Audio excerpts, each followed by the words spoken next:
Assalamualaikum warahmatullahi wabarakatuh dan salam sejahtera.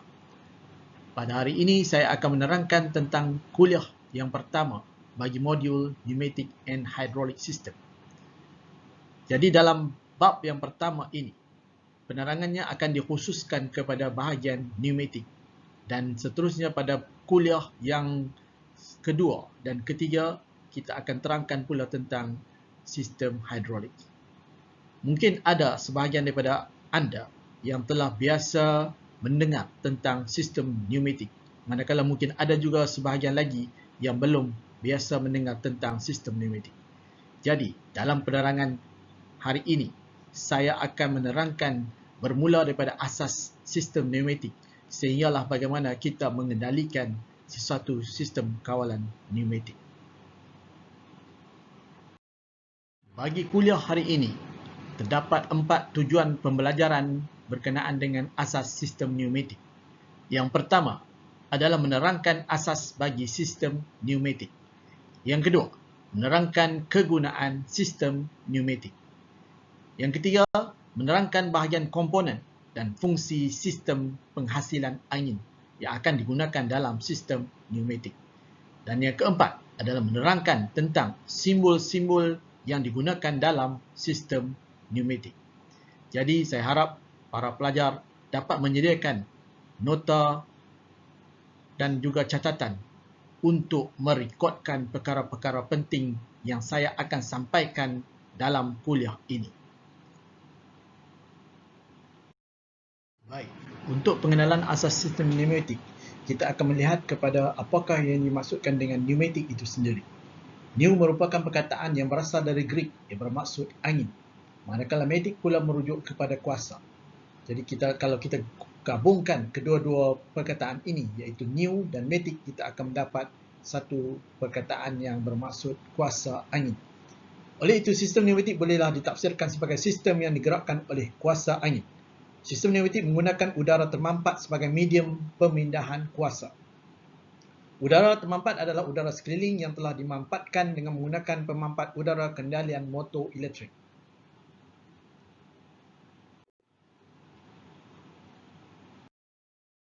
Dalam bahagian ini, kita akan melihat kepada kegunaan sistem pneumatik. Dalam kehidupan seharian kita ada pelbagai kegunaan yang melibatkan penggunaan sistem pneumatik. Di antara penggunaan sistem pneumatik adalah pada mesin pemproses makanan. Sistem pneumatik juga digunakan untuk motor udara industri pemasangan komponen elektronik. Disebabkan oleh ia kebiasaannya melibatkan tekanan yang sederhana ataupun ringan, maka sistem pneumatik banyak digunakan pada industri-industri yang memerlukan tekanan yang sederhana ataupun ringan. Sistem pneumatik juga digunakan pada mesin gerudi, motor udara dan lain-lain. Di samping itu, sistem pneumatik juga digunakan pada sistem pintu bas. Dan anda boleh lihat sekiranya anda menaiki bas, ada banyak kegunaan ataupun menggunakan sistem pneumatik. Dan juga pada bahagian brake bus. Sistem pneumatik juga digunakan untuk mengendalikan alat salingan. Contohnya penukul rivet, penukul penyepih, pengorek, pemecah konkrit dan sebagainya. Di samping itu juga, sistem pneumatik juga digunakan untuk penyembur cat, minyak, racun serangga dan sebagainya. Dan sistem pneumatik juga digunakan untuk mengendalikan omboh-omboh udara untuk penengkan, membuka pintu pengangkutan, pencengkam dan sebagainya. Sebenarnya ada banyak lagi kegunaan sistem pneumatik yang akan kita temui dalam pembelajaran kita pada kelas yang akan datang. Untuk bahagian seterusnya, kita akan membincangkan tentang kebaikan sistem pneumatik. Yang pertama adalah sistem pneumatik mudah untuk disalurkan untuk jarak yang jauh dan mudah disimpan, iaitu kebolehdapatannya tidak terbatas. Dalam hal ini, sebagaimana yang kita maklum bahawa sistem pneumatik hanya melibatkan udara di sekeliling dan dengan menggunakan peralatan yang ada, kita akan mampu menghasilkan udara yang termampat untuk digunakan bagi tujuan-tujuan tertentu. Yang seterusnya adalah udara tidak tertakluk kepada suhu dan ianya tidak mudah terbakar. Sekiranya kita lihat perbandingan ini, kita akan boleh bandingkan dengan sistem hidrolik yang menggunakan minyak.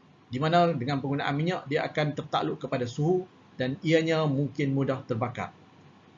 Seterusnya, yang ketiga, kebaikan sistem pneumatik dapat menyediakan cara yang berkesan untuk pendaraban daya mudah diselaraskan dan tiada masalah beban. Untuk kebaikan yang ketiga ini, ianya membincangkan tentang bagaimana kita menggandakan tekanan, kemudian bagaimana kita selaraskan tekanan dan disesuaikan dengan beban yang akan kita gunakan. Dan kebaikan yang keempat adalah udara dapat menyediakan kebolehlenturan ataupun dalam bahasa Inggerisnya adalah flexibility dalam kawalan mesin. Dengan itu, kita tidak terhad kepada sesuatu kaedah ataupun metodologi sahaja. Dengan menggunakan sistem pneumatik, kita boleh sesuaikan dengan pelbagai sistem mesin dan juga sistem automasi yang sedia ada.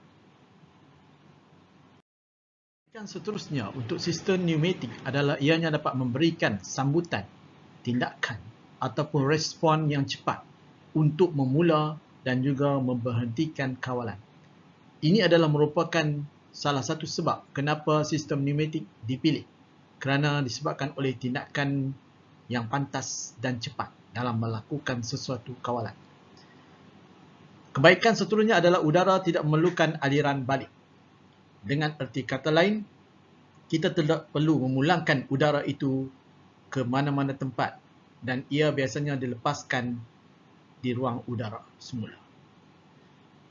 Kebaikan yang lain adalah udara adalah bersih. Kebocorannya tidak akan mencemarkan persekitaran. Isi padu udara rendah jadi pergerakannya lebih laju berbanding dengan minyak hidrolik. Ini adalah merupakan antara faktor utama yang telah saya terangkan sebentar tadi. Kemudian kebaikan yang terakhir adalah komponen sistem pneumatik mudah dibina jika dibandingkan dengan sistem yang lain. Alright. Kemudian kita lihat pula kepada kelemahan sistem pneumatik. Setiap sistem ada kelemahan dan juga ada kebaikan. Okey, di sini saya akan menerangkan tentang kelemahan yang ada pada sistem pneumatik. Di antaranya adalah udara termampat memerlukan persediaan sistem yang teliti. Dalam hal ini, kita perlu membuat persediaan yang rapi sebelum kita memulakan sistem pneumatik. Jadi persediaannya agak rumit, okey, dan memerlukan ketelitian. Udara yang keluar dari proses pemampatan mengeluarkan bunyi yang bising. Jadi sebagaimana yang saya maklumkan, sistem pneumatik menggunakan kuasa angin. Jadi bila menggunakan kuasa angin, dia akan mengeluarkan bunyi yang mungkin boleh dianggap agak bising. Ataupun kita panggil dalam bahasa Inggeris adalah noisy. Walaupun kos penyelenggaraannya rendah, tapi kos penyediaannya tinggi untuk membuang bahan cemar. Okay, jadi dalam kes ni, dia menerangkan tentang kos penyediaan. Untuk kita memulakan satu sistem pneumatik, dia memerlukan kos penyediaan, initial cost yang tinggi. Keperluan dayanya terhad, hanya daripada 20 kN ke 30 kN. Jadi ini adalah merupakan antara had ataupun limitasi kepada sistem pneumatik di mana dayanya adalah agak terhad. Jadi kebiasaannya dia digunakan untuk beban ataupun load yang agak ringan. Okay, sebagaimana yang dinyatakan dalam slide. Kebolehmampatan tidak dapat menghasilkan kelajuan piston yang malar dan seragam. Okay, ada kebarangkalian ketidakseragaman dalam kebolehmampatan akan menghasilkan pergerakan piston yang kurang seragam. Untuk menjadi sumber kuasa, udara termampat boleh dikatakan mahal dan ia menggunakan banyak pipe. Okay, dalam saluran-saluran udara yang kita gunakan untuk bekalkan udara, kita menggunakan banyak pipe. Seterusnya kita akan melihat kepada sistem pneumatik asas. Ini adalah merupakan kelas permulaan, jadi dalam penerangan ini saya terangkan secara ringkas, di mana perinciannya akan diterangkan dalam kelas-kelas ataupun kuliah-kuliah yang akan datang.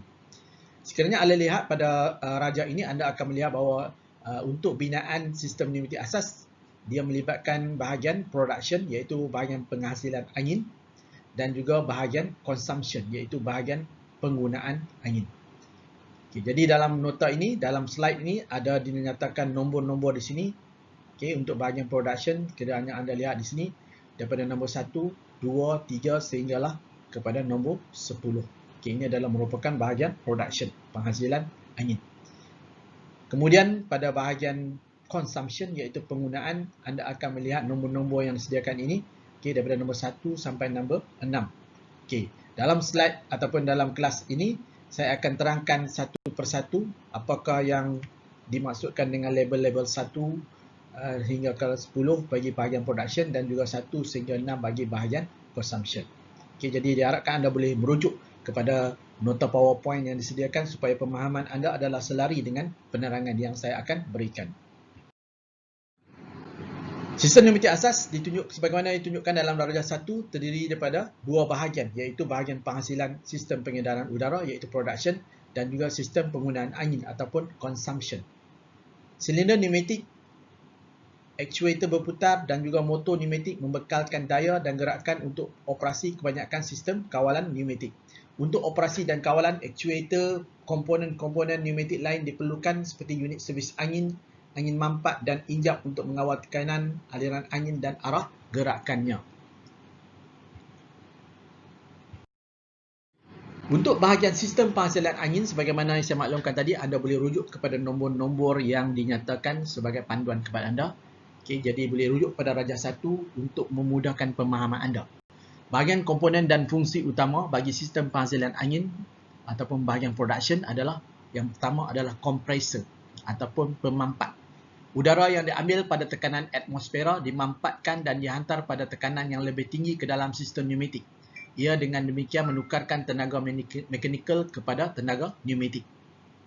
Bahagian yang kedua adalah motor elektrik. Motor elektrik membekalkan kuasa mekanikal kepada kompresor. Ia menukarkan tenaga elektrik kepada tenaga mekanikal. Okay, dan juga di bahagian yang ketiga, nombor 3 adalah switch tekanan, iaitu mengawal motor elektrik dengan mengesan tekanan di dalam tangki.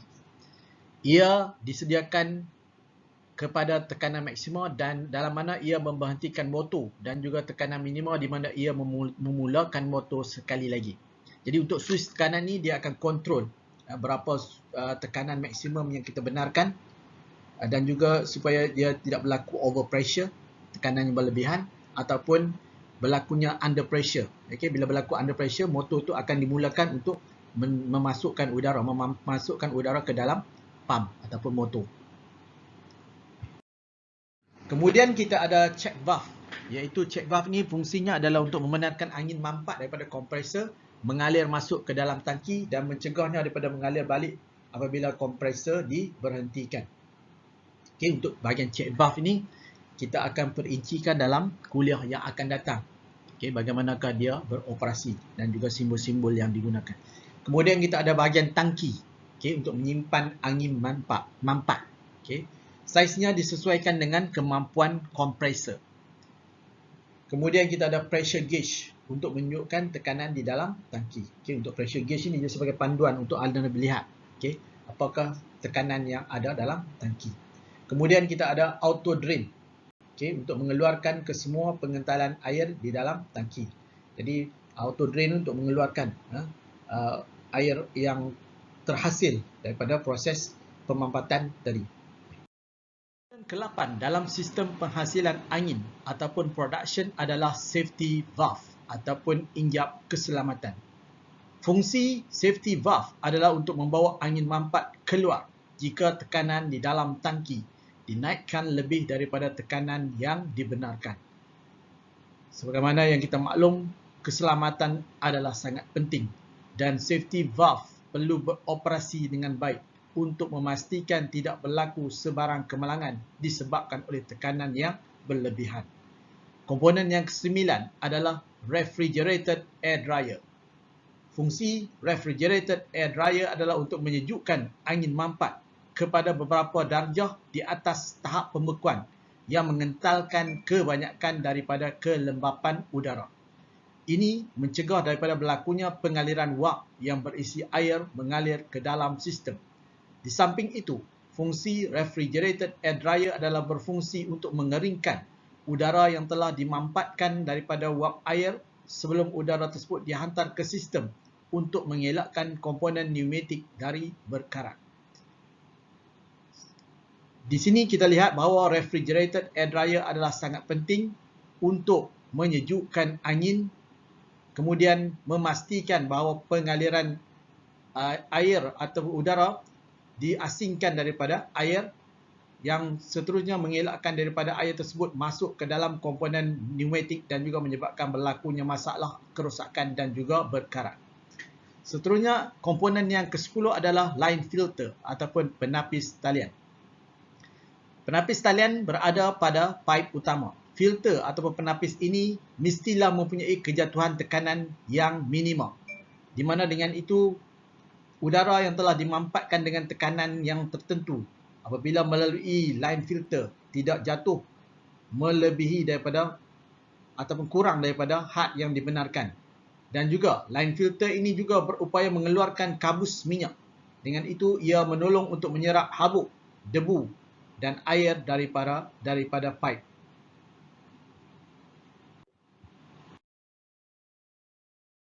Bahagian ini saya akan menerangkan tentang sistem yang menggunakan angin ataupun kita sebut sebagai consumption. Bahagian komponen dan fungsi-fungsi yang ada dalam sistem yang menggunakan angin ini, yang pertama adalah air take-off. Untuk pengguna, angin dikeluarkan daripada bahagian pipe utama.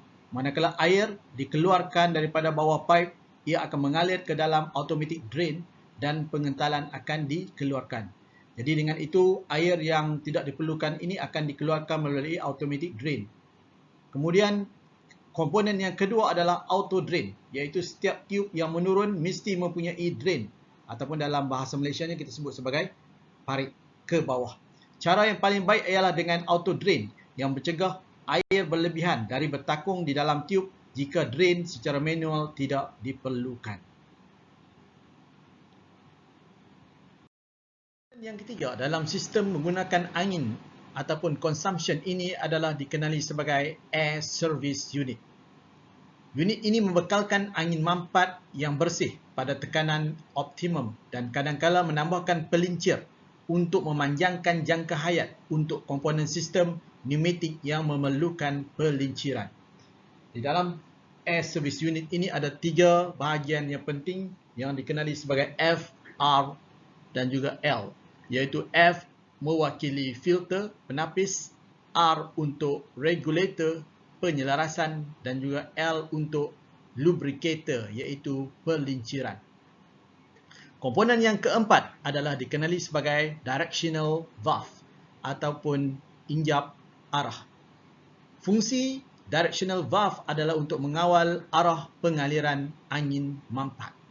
Dalam kuliah yang seterusnya, kita akan bincangkan jenis-jenis directional valve yang digunakan dalam sistem pneumatik. Komponen yang kelima adalah dikenali sebagai actuator ataupun di dalam bahasa Malaysia dikenali sebagai penggerak. Fungsi penggerak adalah untuk menukarkan tenaga yang dihasilkan oleh tekanan udara kepada kerja dalam bentuk daya ataupun gerakan. Actuator juga berfungsi untuk melakukan kerja sebagaimana yang telah dikehendaki. Komponen yang keenam adalah speed controller ataupun pelaras kelajuan. Fungsi pelaras kelajuan adalah untuk membolehkan kita mengawal ataupun melaraskan kelajuan silinder ataupun actuator yang digunakan. Pelarasan kelajuan ini bergantung kepada beban yang digunakan di dalam sesuatu sistem. Terdapat beberapa jenis speed controller yang akan kita bincangkan di dalam kuliah yang akan datang. Slide ini pula menunjukkan gambar raja keseluruhan blok komponen sistem pneumatik bermula daripada production dan juga hinggalah kepada bahagian consumption. Jika dilihat dalam gambar raja ini, kita ada bahagian pemampat udara ataupun kompresor. Kemudian kita ada bahagian penerima, bahagian simpanan, air tank. Kemudian kita ada bahagian pengering, iaitu main line filter, air dryer dan juga mist separator. Bahagian ini akan mengasingkan dan juga membersihkan udara yang telah disimpan. Kemudian kita ada bahagian pengguna, iaitu bermula dengan unit service. Pada bahagian unit service kita ada air conditioning section yang terdiri pada filter, regulator dan juga lubricator. Di dalam slide yang sebelum ini saya telah terangkan apakah itu filter, iaitu penapis, regulator, penyelaras dan juga lubricator untuk pelincir. Seterusnya kita ada bahagian injap kawalan, iaitu terdiri daripada directional control valve ataupun injap kawalan arah, dan juga speed controller, iaitu pelaras kelajuan. Ini adalah bahagian yang akan mengawal arah aliran udara dan juga mengawal kelajuan angin yang akan dibekalkan kepada actuator. Dan bahagian terakhir adalah merupakan bahagian penggerak.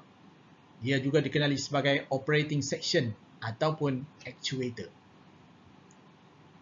Ini adalah merupakan binaan keseluruhan sistem. Dan apabila awak berpeluang untuk masuk ke dalam bengkel, nanti awak mungkin tidak melihat keseluruhan sistem secara sebagaimana yang digambarkan di dalam slide PowerPoint ini. Kerana ada sebahagiannya berada di tempat ataupun posisi yang lain. Untuk bahagian seterusnya, kita akan bincangkan tentang simbol-simbol piawai bagi komponen pneumatik. Di dalam bahagian ini, awak perlu mengenal nama bagi komponen dan juga simbol serta keterangan bagi simbol-simbol yang dinyatakan di dalam slide ini. Kepentingan awak mengenali simbol ini adalah untuk memudahkan awak memahami setiap susun atur dan juga gambar rajah yang akan digunakan semasa kita melakukan kerja-kerja praktikal. Ada sebahagian daripada simbol ini mungkin hampir sama dengan simbol-simbol yang digunakan di dalam sistem hidrolik.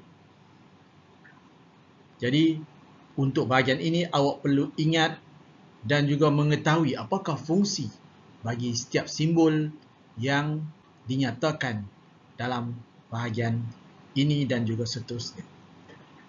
Komponen yang pertama adalah pemampat pneumatik.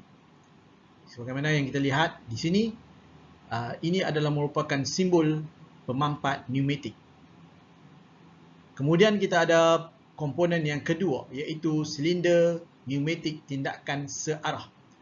Yang pertama ini adalah merupakan silinder pneumatik tindakan searah tanpa pegas, ataupun di dalam bahasa Inggerisnya adalah tanpa spring. Dan yang kedua ini adalah silinder pneumatik tindakan searah, satu arah, one way, dengan adanya pegas ataupun kembalikan pegas ataupun ada spring. Kemudian kita ada silinder pneumatik tindakan dua arah, iaitu untuk bahagian seterusnya ni kita ada silinder pneumatik tindakan dua arah yang menggunakan satu rod, dan juga yang bawah ini adalah merupakan silinder pneumatik tindakan dua arah yang menggunakan dua rod.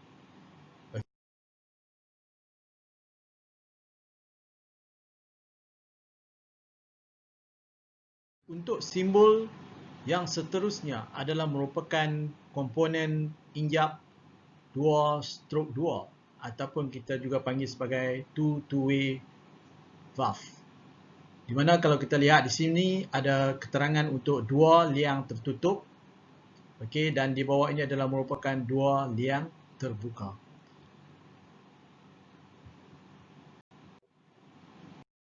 Seterusnya kita akan lihat sambungan kepada simbol-simbol piawaian bagi komponen pneumatik untuk injap 3/2 dan juga injap 4/2.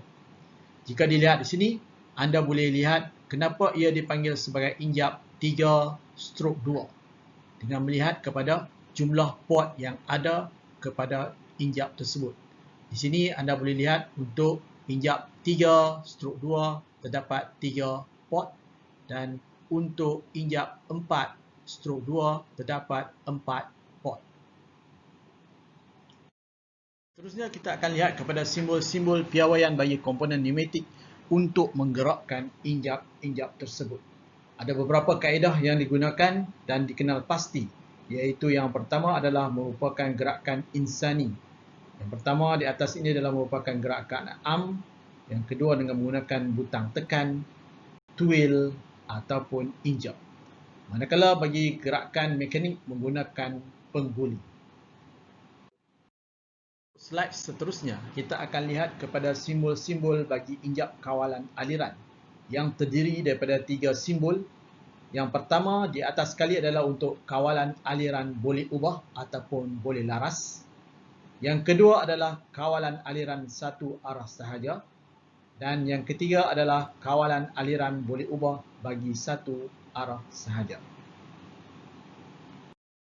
Seterusnya adalah untuk simbol bagi pengatur tekanan, iaitu pressure regulator dari jenis boleh ubah. Dan juga kita ada juga untuk gerakan pneumatik, iaitu tekanan pada injak padu dan juga tekanan secara terus. Slide seterusnya ini adalah untuk komponen gerakan elektrik dengan menggunakan solenoid satu gelung yang di atas kali ini. Dan kemudian kita ada injap sahala dengan menggunakan pegas dan juga tanpa pegas. Dalam slide ini pula, kita akan lihat simbol-simbol piawaian bagi penyenyap ataupun silencer dan juga simbol untuk penapis ataupun filter. Yang pertama di atas ini adalah untuk tanpa pengasing air dan filter atau penapis yang kedua ini adalah dengan penapis air. Dan yang di bawah ini adalah simbol untuk pengering udara. Slide seterusnya ini pula ditunjukkan simbol bagi komponen alat pelincir ataupun lubricator dan juga seterusnya untuk tolok tekanan ataupun pressure gauge. Dan yang di bawah ini adalah merupakan punca udara dari pemampat ataupun kompresor. Di dalam slide seterusnya ditunjukkan tentang simbol-simbol piawaian bagi komponen pneumatik.